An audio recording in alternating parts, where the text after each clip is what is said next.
నమస్తే అండి. నేను మీ లక్ష్మీ చౌదరిని. వెల్కమ్ టు మిస్టీ మధురిమలో తెలుగు ఆడియో స్టోరీస్ ఛానల్ని సపోర్ట్ చేస్తున్న ప్రతి ఒక్కరికి థ్యాంక్ యూ సో మచ్.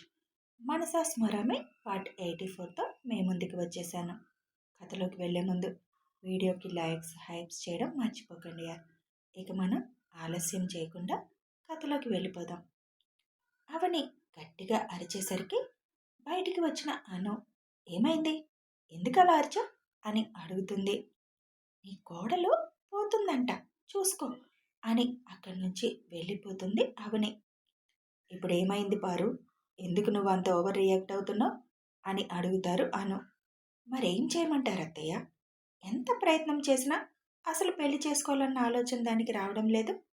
పెళ్ళంటే చాలు ఇంత ఎత్తున లేస్తుంది. అవతల అబ్బాయి తగ్గి మరి దీనికోసం అని అంటుంటే, ఇష్, నెమ్మదిగా పారు, అది వింటుంది. వాళ్ళంతా తగ్గుతుంటే దీనికేం రోగం వచ్చింది, ఒకటే మాట పట్టుకొని ఉంటుంది అని అంటారు పార్వతి. నువ్వు ఆవేశపడకు, అభి చూసుకుంటాడు ఎలా చేయాలని. ఇప్పుడు దాన్ని రెచ్చగొట్టడం అవసరమా పారు అని అంటారు అను. ఏమో అత్తయ్య, ఇది కారణం చెప్పదు. ఆ అబ్బాయి మాత్రం ఎంతని ఓర్చుకుంటాడు.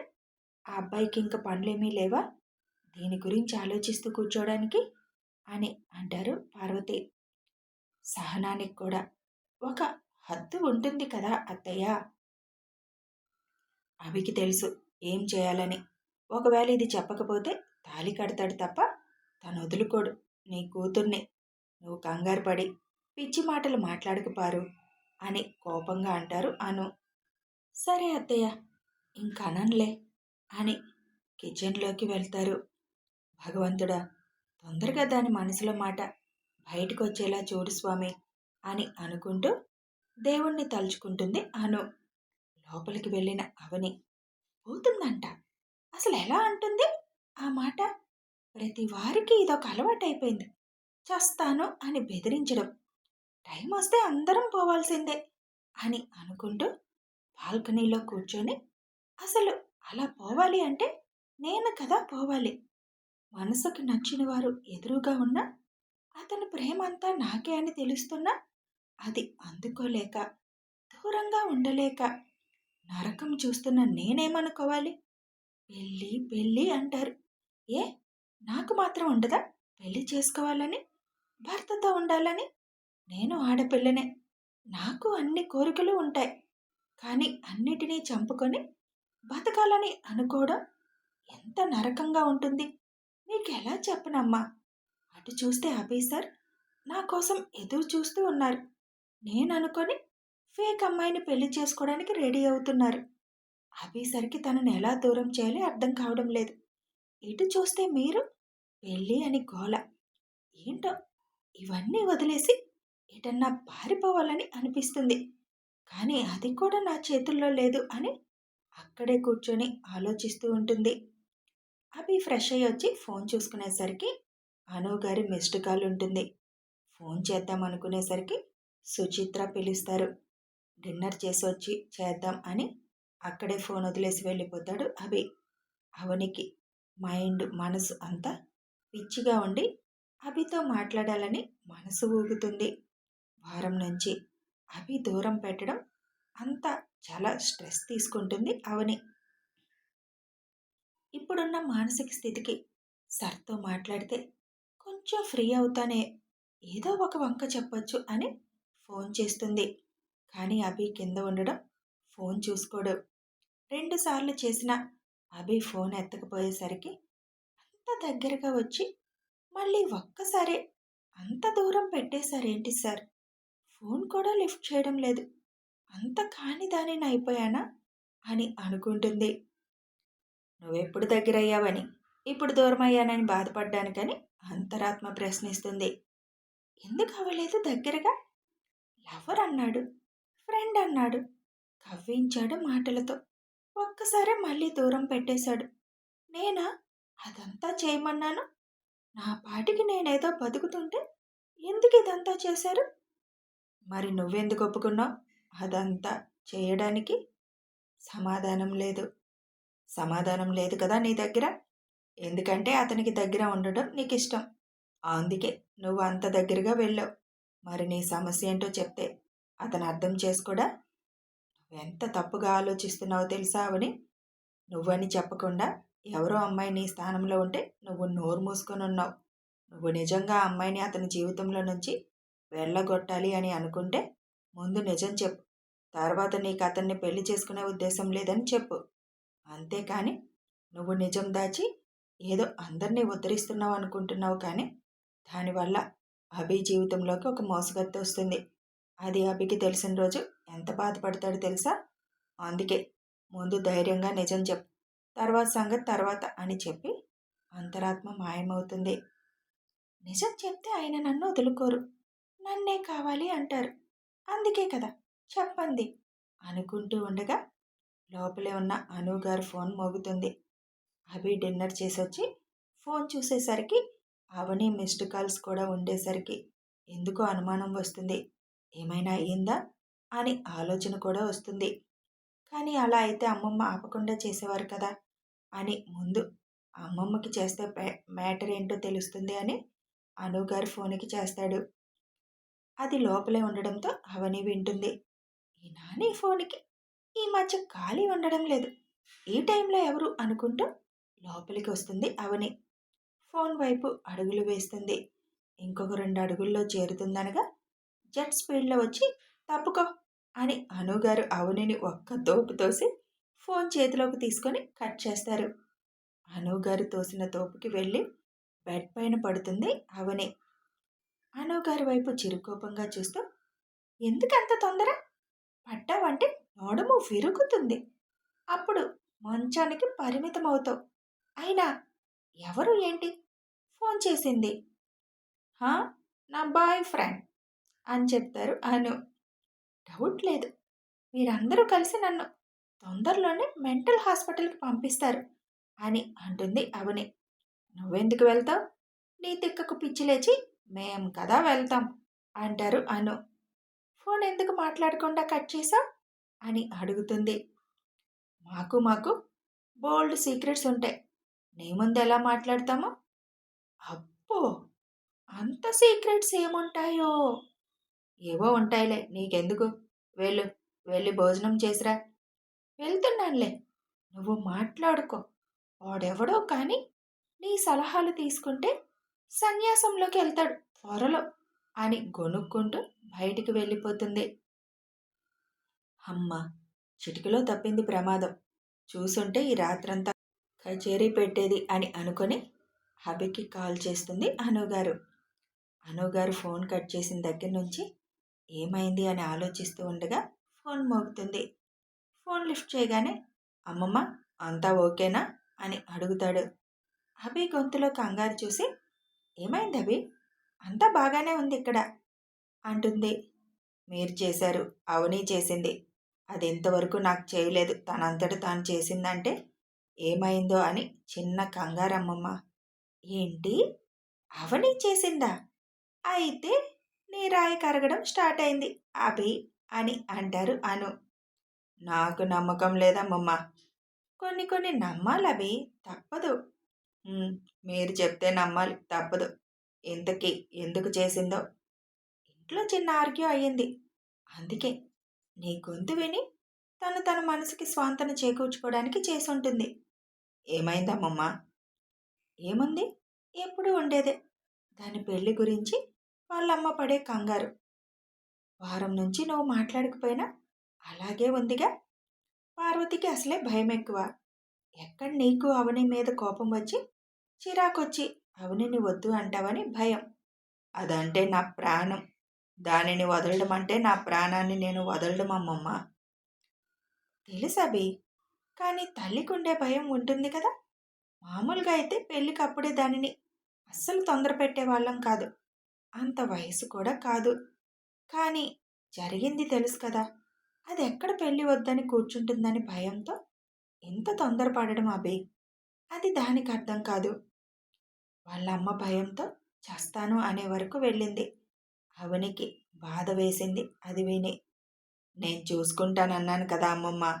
అందరం దానిని అలా మెంటల్ టార్చర్ చేస్తే ఎలా? అబ్బో, మీ ఆవిడ కొంచెం బాధపడుతుందనగానే నీకు బాధగా ఉందిగా. కానీ ఆడపిల్ల ఉన్న వాళ్ళకి, పైగా ఇలాంటి మొండి వాళ్ళతో ఉన్న మాకు, మా భయాలు మాకుంటాయి కదా అభి. సరే, నేను తనకి చేస్తాను. ఉంటాను. గుడ్ నైట్ అమ్మమ్మ అని చెబుతూ ఫోన్ కట్ చేయబోతుండగా, అభి, అసలు విషయం చెప్పడం మర్చిపోయాను. నీ దేవేరి పుట్టినరోజు ఉంది ఇంకో వారం రోజుల్లో అని చెబుతారు అను. అదేంటి, తన ప్రొఫైల్లో చూస్తే ఇంకా 2 నెలల తర్వాత ఉందిగా. అది స్కూల్లో జాయిన్ చేసేటప్పుడు తన వయసు సరిపోదని అన్నారు. అలా రాయించారు. సర్టిఫికెట్స్లో అలా ఉంటుంది అంతే. థ్యాంక్స్ అమ్మమ్మ. మీరు చెప్పకపోతే నేను అందులో ఉన్నది ఫిక్స్ అయ్యేవాడిని. అయినా మేడం విషయంలో అన్నీ ఇలాగే ఉన్నాయేంటమ్మమ్మా? కొందరికి అంతే, అన్నీ అలాగే కలిసొస్తాయి అని నవ్వుతారు అనుగారు. ఇంకో విషయం తెలుసా అభి? చిటికలో ఇవాళ ప్రమాదం నుంచి తప్పించుకున్నా. ఏమైందమ్మమ్మా? నువ్వు ఫోన్ చేసావు. ఫోన్ రూమ్లో పెట్టి బయట ఉన్నాం. ఫోన్ మోగేసరికి మీ ఆవిడ చూడబోయింది. జస్ట్ ఒక్క సెకండ్లో నేను చేరుకున్నా. లేకపోతే ఇవాళ అడ్డంగా బుక్ అయ్యేవాళ్ళం అని చెబుతారు అను. అందుకే నేను చెప్తున్నాను, జాగ్రత్తగా ఉండండి అని. ఇంకా ఉంటాంలే అభి. గుడ్ నైట్ అని ఫోన్ కట్ చేసి బయటికి వస్తారు అనుగారు. అనుగారిని చూసి, అయిపోయాయా నీ బాయ్ ఫ్రెండ్తో మంతనాలు అని వెటకారంగా అడుగుతుంది అవని. అంత వెటకారం వద్దు. నీకెలాగూ బాయ్ ఫ్రెండ్ లేడు, నాకన్నా ఉండనివ్వు అంటారు అను.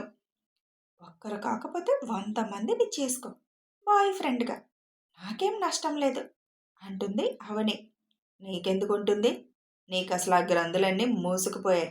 అవి ఓపెన్ అయితే కానీ అప్పుడు నాకొక బాయ్ ఫ్రెండ్ కావాలేను అని పాడుకుంటూ అంటావని తిప్పుతూ అంటారు అనుగారు. ఏం గ్రంథులు మూసుకున్నాయి? ప్రేమ గ్రంథులు. ఓ, అదా? హా, ఇంకేమనుకున్నావు? నేనేమో అనుకోలేదులే. మరెందుకు అడిగావు ఏ గ్రంథులని? బుద్ధి తక్కువయ్యి మొత్తానికి ఇన్నాళ్ళకు ఒప్పుకున్నావు నీకు బుద్ధి తక్కువ ఉందని అంటారు అనుగారు నవ్వుతూ. మీలాంటి వాళ్ళని చుట్టూ పెట్టుకొని ఉన్నాను చూడు, మరి నాకు బుద్ధి ఎలా ఉంటుంది అని లోపలికి వెళ్తుంది.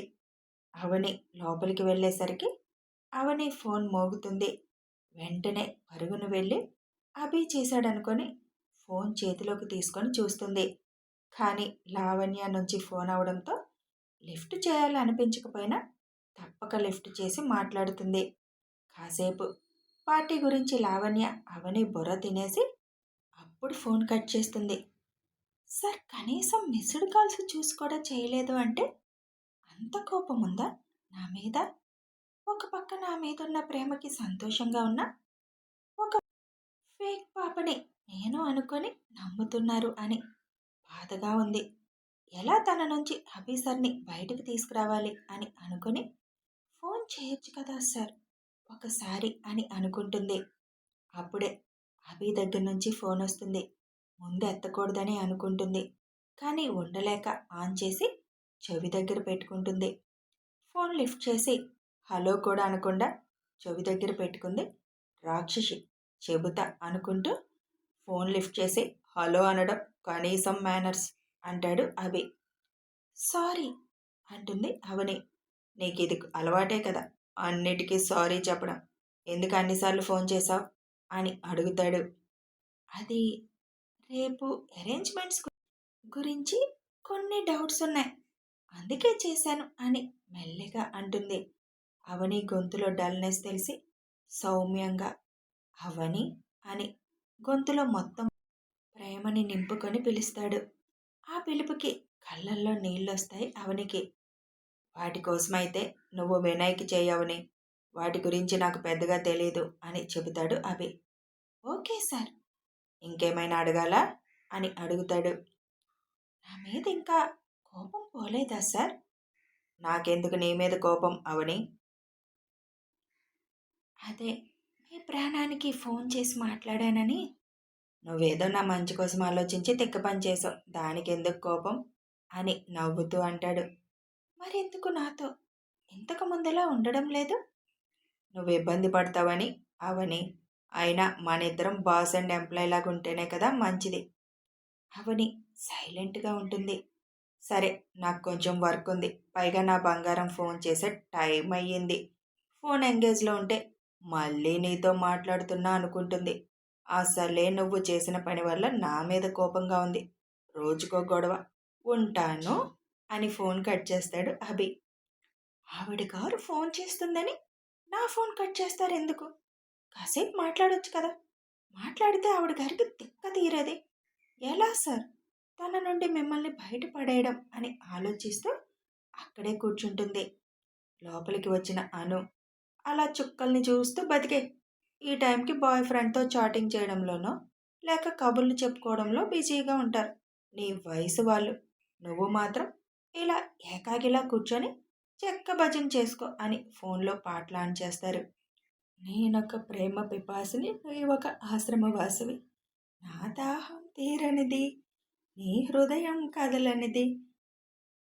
తలుపు మూసిన తలవాకిటనే పగలు రేయి నిలుచున్న. పిలిచి పిలిచి బదులేరక అలసి తిరిగి వెళుతున్నా. నేనొక అని రాగానే ఇరిటేట్ అవుతూ వచ్చి, రోజు ఎందుకిలా పాటలతో చంపుతున్నావు అంటుంది అవని. నేను నిన్నేం చేశాను? ఇందాక మావాడు అమ్మాయికి ఎంత చెప్పినా కరగడం లేదు. ఒక పాట చెప్పండి సిచ్యువేషన్ తగ్గట్టు అని అడిగాడు.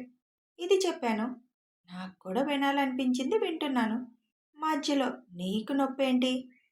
ఇయర్ ఫోన్స్ తెచ్చి ఫోన్కి కనెక్ట్ చేసి అను చెవిలో ఇయర్ బడ్స్ పెట్టి ఇలా విను. బయటికి పెట్టావంటే నేను ఊరుకోను అని వెళ్ళి పడుకుంటుంది. అనుగారు నవ్వుకుంటూ అది పీకి సౌండ్ పెంచి పెడతారు. అబ్బా ముసలి అని అరుస్తూ లేచి కూర్చుంటుంది అవని. కథ కొనసాగుతుంది. మరి మా అమ్మ మనవరాల్ని ఏడిపిస్తుంటే నాకైతే భలే సరదాగా ఉంటుంది ఆవిడ వెర్షన్ రాస్తున్నప్పుడు. మరి మీకెలా ఉందో? ఇలాంటి భామలు ఉండాలి అందరికీ. వీడియో నచ్చితే లైక్ చేయండి, షేర్ చేయండి, కామెంట్ రూపంలో మీ అభిప్రాయాలు తెలియచేయండి. Thanks for watching.